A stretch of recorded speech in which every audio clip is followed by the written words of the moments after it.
Hola, buenos días. Hoy vengo a exponer el tema de síndrome nefrótico. Soy Luis Felipe Randel Lemos, residente de primer año de pediatría de la Universidad del Valle.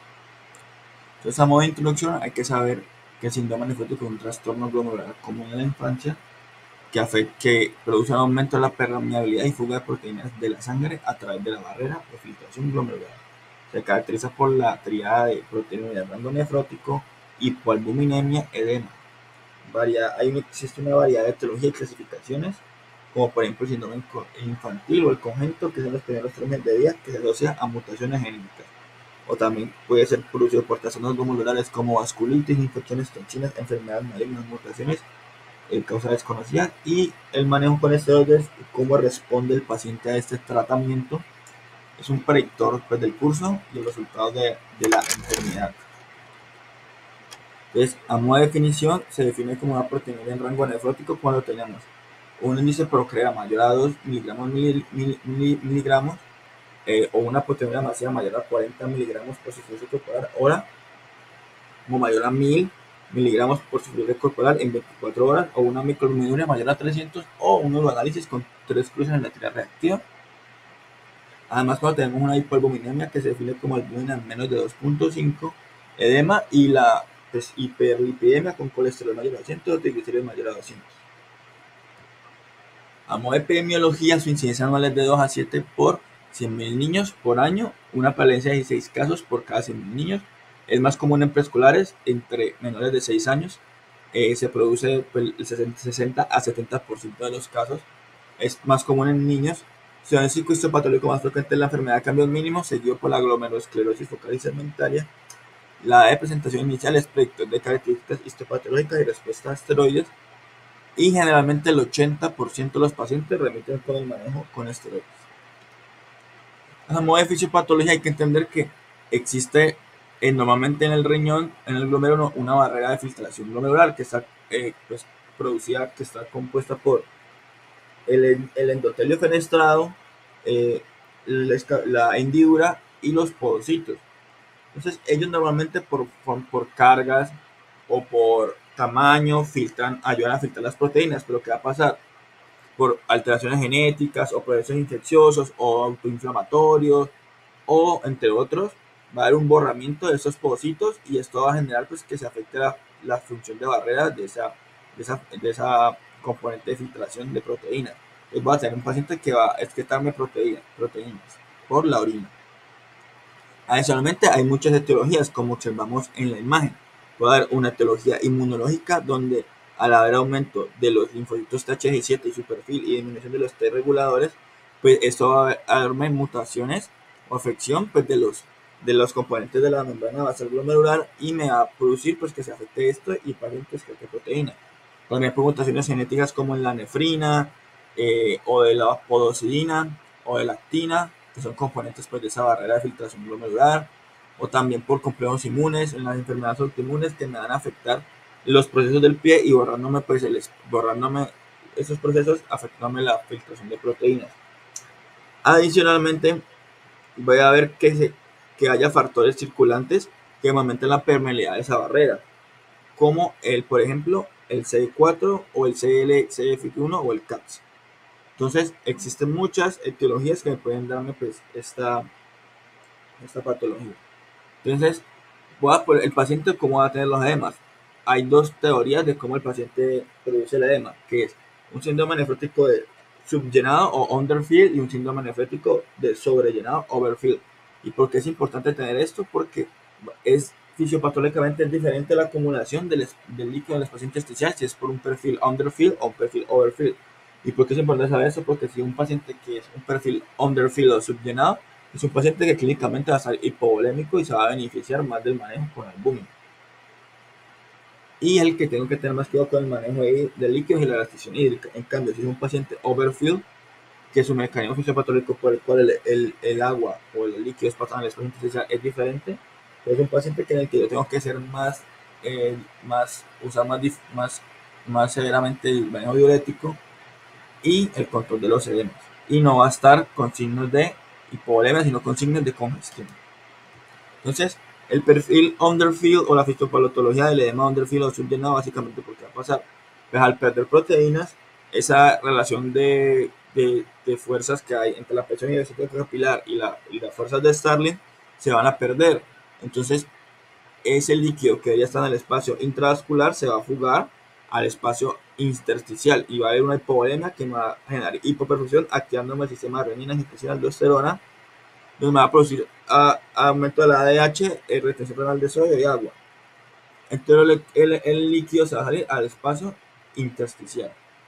Ya en la parte del perfil overfill, que es sobrellenado, básicamente lo que va a pasar fisiopatológicamente es que al censar el riñón, que se pierde líquido, que está jugando las proteínas, se va a ver un aumento en la función del canal ENaC, que es el de la resorción del sodio. Entonces este canal va a activar tanto, va a estar tan activado que va a aumentar mucho el volumen de líquido que hay en el espacio intravascular. Entonces lo va a llenar tanto que por exceso, por sobrellenado, ese líquido se va a salir al intersticio.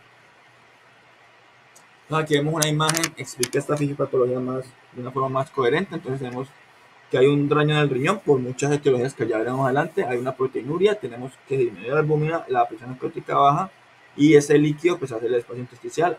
Eso va a generar que se active la renina, la aldosterona, pues la hormona antidiurética, va a disminuir el efecto natriurético y los proteomiméticos. Voy a tener disminución de la tasa de filtración glomerular porque pues voy a tener menos líquido y hipovolemia. Y ya en el caso del overfill va a activarse, estos componentes van a estar no alterados y va a tener alteración de ENaC que me va a aumentar el volumen intravascular y se va a salir al espacio intersticial.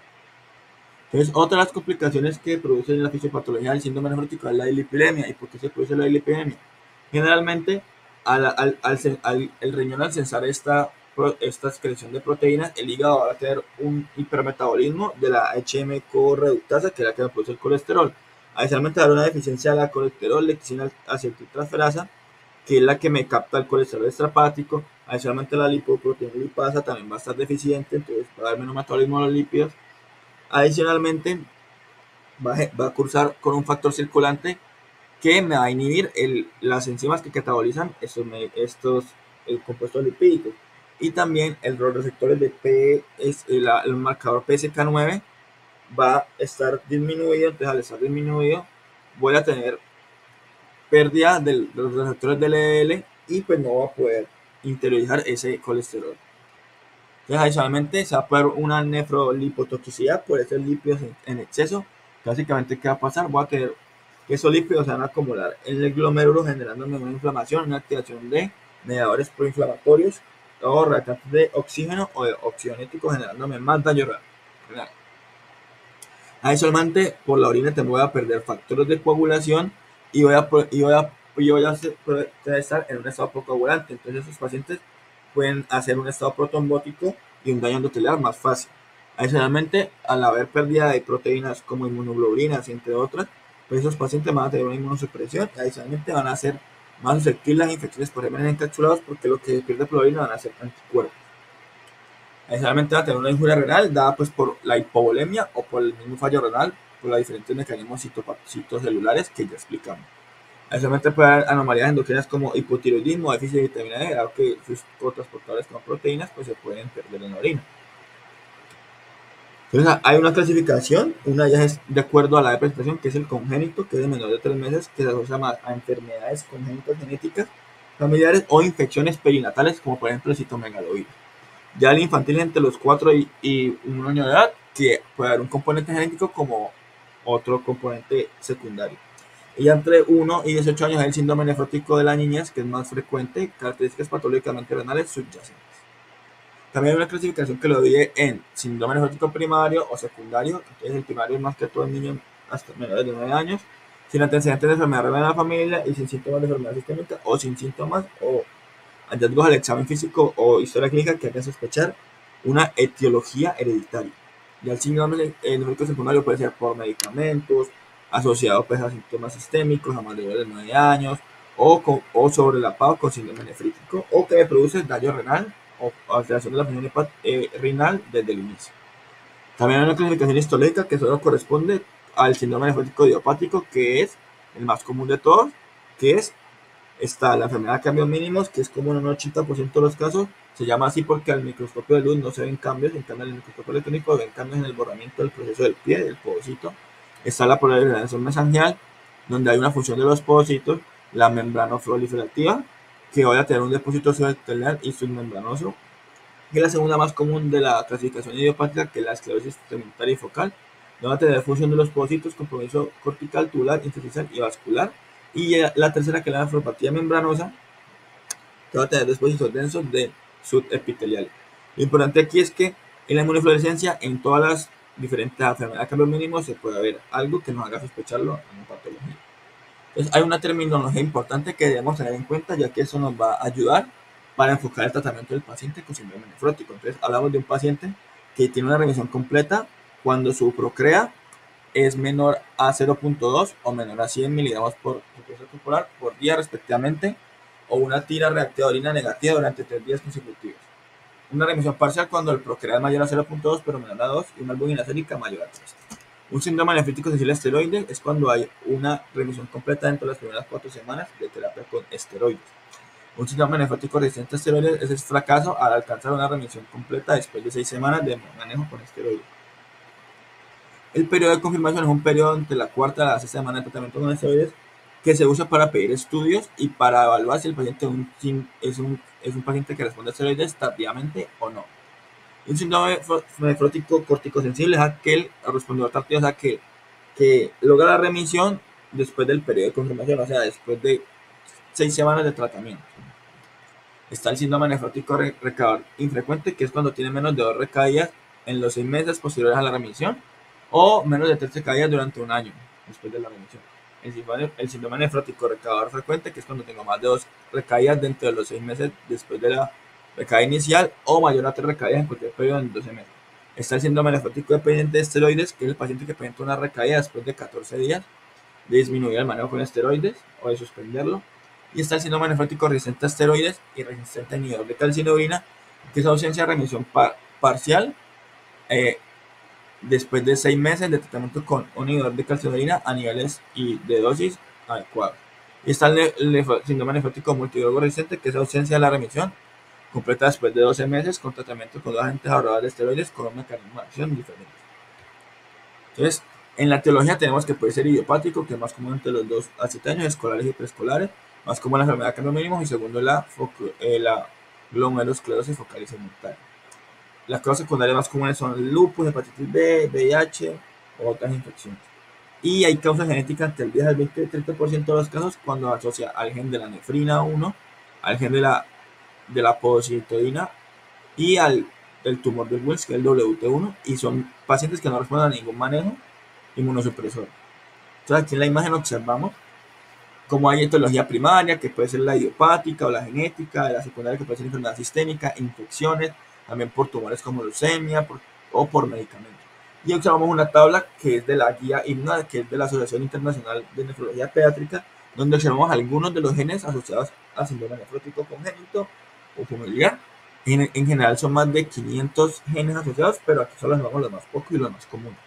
¿Pero por qué traemos esta tabla? Porque pues es importante siempre sospechar en menores de un año con síndrome nefrótico o síndrome nefrótico que no responde a esteroides o otros manejos inmunosupresores la causa genética para evitar los tratamientos con estos medicamentos sin necesidad.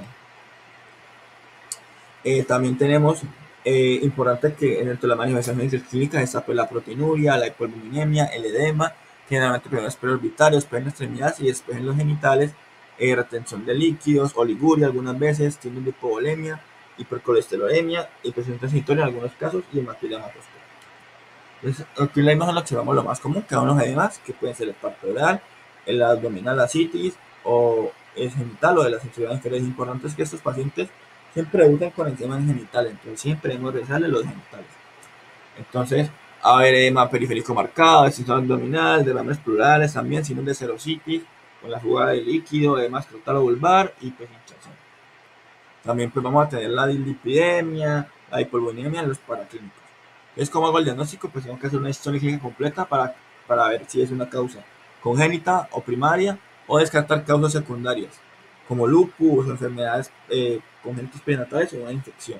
Yo solo un examen físico adecuado para valorar los signos de edema, signos de infección y características extrarrenales y paraclínico inicial son el urinario, lipoproteína, electrolitos, hemograma, albúmina, función renal, perfil lipídico, complemento, ANAS, ANCAS, antidenidad, inmunoglobulinas y ecografía renal para descartar secundarismo.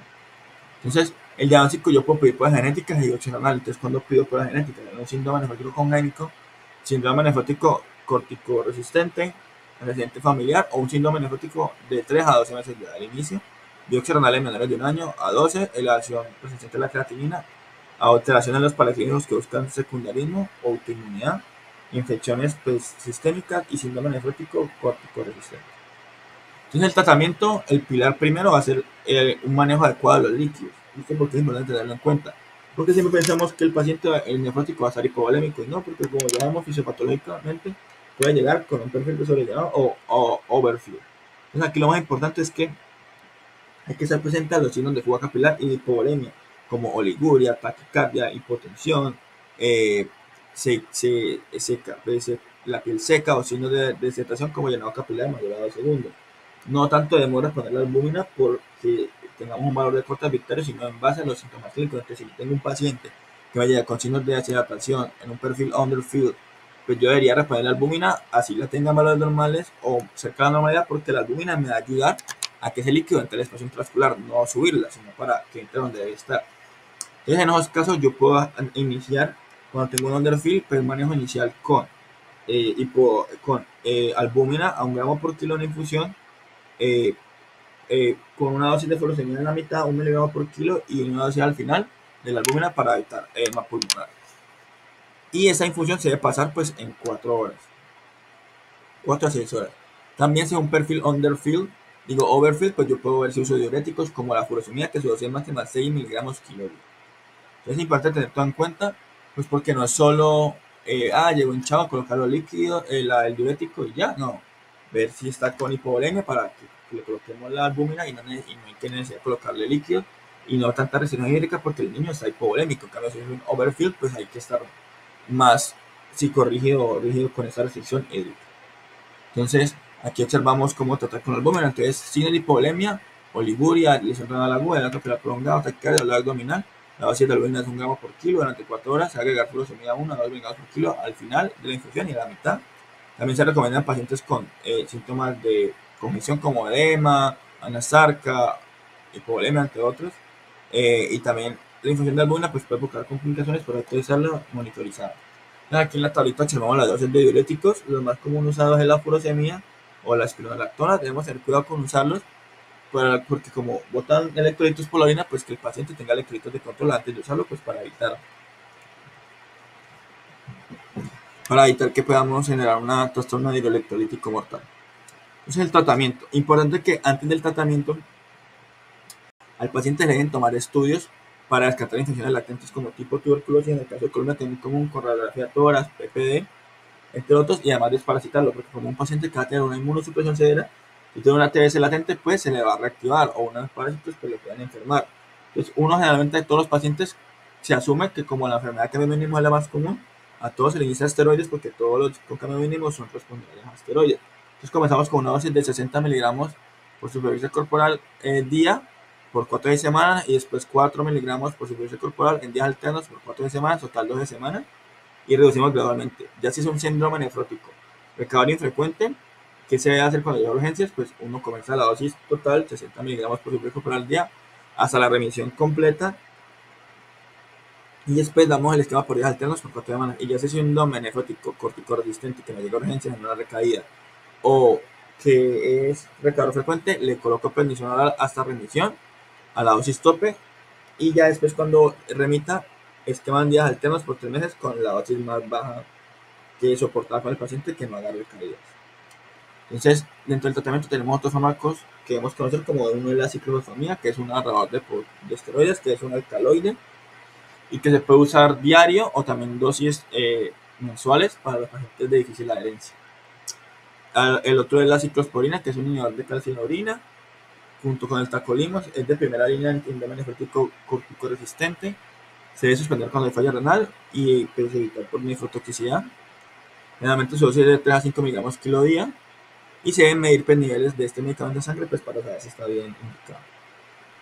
Un periodo mínimo de tratamiento son 6 meses, para terminar la respuesta. En la ciclofosfamida es casi un año. Entonces, otro fármaco de esteroides es el micofenonato de mofetilo, que me produce una inmunosupresión y me mejora. Se usa en casos en los que no podemos usar inhibidores de calcio en la orina porque tienen falla renal o que ya tuvo remisión con 12 meses a 2 años de estos medicamentos de inhibidores de calcio en la orina y el paciente aún nos da miedo quitárselos y que recaiga, entonces le pasamos a micofenonato que se lo pulsa por más tiempo por los protocolos. La dosis es de 1200 miligramos por al día en 2 dosis. Entonces, ya cuando no se venden los medicamentos, el plan final son los anticuerpos monoclonales. Uno lleva el rituximab, que es un inhibidor de la célula CD20, es decir, me produce apoptosis del linfocitos B, dándome una gran inmunosupresión, y que se usa una dosis de 335 miligramos por superficie corporal, 1 a 4 infusiones mensuales. Ese medicamento, pues, de última línea y pese a disminuir la dosis de los otros medicamentos para evitar una inmunosupresión severa. Entonces aquí tenemos el algoritmo inicial de tratamiento de la INMA, que es la Sociedad de Nefrología Pediátrica Internacional. Entonces, uno cómo comienza, entonces ellos refieren, comienza con esteroides por 4 semanas. Entonces, si el paciente remite, pues listo, remitió, es un corticoide respondedor y pues sigo dando el manejo las otras 6 semanas con su esteroide alternado y después disminuir ese gradual. Ya si el paciente no remite las 4 semanas, yo entro al periodo de confirmación, donde la guía recomienda que en ese periodo de confirmación yo ya debería iniciar enalapril o IECAS para disminuir la proteinuria y debería pedir pruebas genéticas y biopsiar al paciente pues para ver otras causas. Y si todo sale negativo, pues digo que no hay caso genética, y si el paciente responde en ese periodo de confirmación, yo digo que tiene un síndrome nefrótico respondedor tardío y ya lo clasifico como de esa forma y sigo. Y ya si en ese periodo de confirmación, las 2 semanas extra, no mejoró y todos los exámenes fueron negativos, yo digo que es un paciente con síndrome nefrótico corticoresistente y pues vamos al brazo de tratamiento de ese medicamento. O si salen las pruebas genéticas, pues lo clasifico como un monogenético. Debo suspender todos los manejos y ver si debo hacerle un trasplante renal. Y ya si un paciente que es córtico resistente, inicio manejo con inhibidores de calcio en la orina como la ciclosporina por 6 meses y si responde pues lo continúo hasta 2 años si puede. Y si no, a los 6 meses yo debería adicionar otro medicamento de esteroides y combinarlos por un año. Si no hay mejoría, pues el paciente ya entra en otro tratamiento. Entonces acá observamos qué pasa con los pacientes corticoresistentes. Entonces yo digo, en 6 meses respondió al inhibidor de calcio en orina, pues continúa igual y puedo parar al año a los 24 meses y yo veo si lo suspendo o le cambio por micofenonato. O puedo cambiarle por esteroides, depende. Si tuve una remisión parcial, continúo la misma dosis y veo si remitió y si no, pues no remitió. Y yo debería decir que un paciente con síndrome nefrótico resistente a inhibidores de calcio en orina y esteroides, y esos pacientes deberían entrar a un ensayo clínico para usar anticuerpos monoclonales como rituximab o ofalumab o amdalacep, y también deberían usar otras estrategias en ellos porque estos son los pacientes que van a terminar en enfermedad renal crónica dializados y debería hacer un trasplante renal que sería su solución final, o usar el protocolo con los anticuerpos monoclonales, aunque esto aún está en estudio. Hay unos protocolos seguros para esos anticuerpos monoclonales. Aquí en la tabla observamos la dosis de los medicamentos y qué hay que tener en cuenta pues, para usarlos. Entonces tenemos, por ejemplo, la ciclosporina, 4 a 6 miligramos kilo día, el en 2 dosis, cuidado pues, con las transaminasas, electrolitos, glucosa, porque puede producir nefrotoxicidad, hipertensión, hipertricrosis, hipertensión gingival. El micofenonato tiene poco de beta además de la inmunosupresión. La ciclosporina, que me puede causar, la ciclofamida, que me puede causar disminución del conteo celular, entre otras, y cistitis hemorrágica. El rituximab pues me puede causar infecciones, por eso yo cuando voy a usar el rituximab o todos esos medicamentos pues debo tener al paciente vacunado, que descarte la TBC o desparasite, y el enalapril pues que se usa en pacientes para disminuir la proteína. Entonces, además de ese tratamiento que vimos con esteroides y de calcio en orina, debemos tener en cuenta un tratamiento adicional que puede ser, ¿cuáles son? Pues apoyar la actividad física para prevenir eventos tromboembólicos, aumentar la pérdida de peso, ya que tomar esteroides va a hacer Cushing, disminuir la pérdida de la masa ósea por los esteroides, nutrición saludable, pues para evitar que se haga hiperglicemias o diabetes durante el manejo con esteroides, dieta baja en sal, pues por el manejo con esteroides, ingesta de proteínas sí debe ser igual a la dieta, no debe ser hiperproteica, no hay evidencia de que sirva en nefrótico. También un seguimiento para clínico y clínico de efectos adversos de los medicamentos. Un ejemplo es oftalmología, pues para ver que no haga cataratas o por los esteroides. La exámenes renales para la ciclofosfamida o la ciclosporina si lo usamos, o hemogramas, transeminas, estos tipos de exámenes. También dar una profilaxis para osteoporosis con corticosteroides más suplemento de vitamina D. Debe haber manejo pues, para la hipertensión arterial si la presenta con INECA o antiproteínurico. Hiperlipidemia se trata solo en casos especiales cuando está muy elevada por el riesgo de pancreatitis por los triglicéridos o si hay un riesgo cardiovascular asociado. También el calendario vacunal, entonces sus pacientes deben ser vacunados contra gérmenes encapsulados como meningococo, polisacaria 23 valencias, entre otros. Profilaxis para la inmunosupresión, entonces si el paciente está muy inmunosuprimido, yo darle profilaxis para neumocitis y GVH. Y pues no se indica dar manejo con profilaxis antibiótica para bacterias de rutina, sino que solo si tiene la infección, pues le damos el manejo. Si llega con una peritonitis bacteriana espontánea, pues la citis, el edema que hacen en peritoneo, pues le manejo eso. Si me hace una neumonía, se la manejo, o sea, lo manejamos. Además, pues evitar punciones o reposo, pues porque hace que sea más tromboembólico. Y yo debo pensar en que sus pacientes se deben tratar con antitrombóticos o anticoagulantes cuando tengan algunos factores de riesgo como hipoalbuminemia mayor a 2, fibrinógeno mayor a 6, antitomina 3 menor a 70, dímero de mayor a 1000 y el INR es de 2 a 3 hasta alcanzar una albúmina mayor a 2. El pronóstico con esos pacientes, ya para terminar, es muy bueno. En el caso de la enfermedad, la mayoría, el 80% responden a los esteroides y ya ese 20% que no responde al manejo con esteroides, casi el 10%, la mitad van a terminar en enfermedad renal crónica.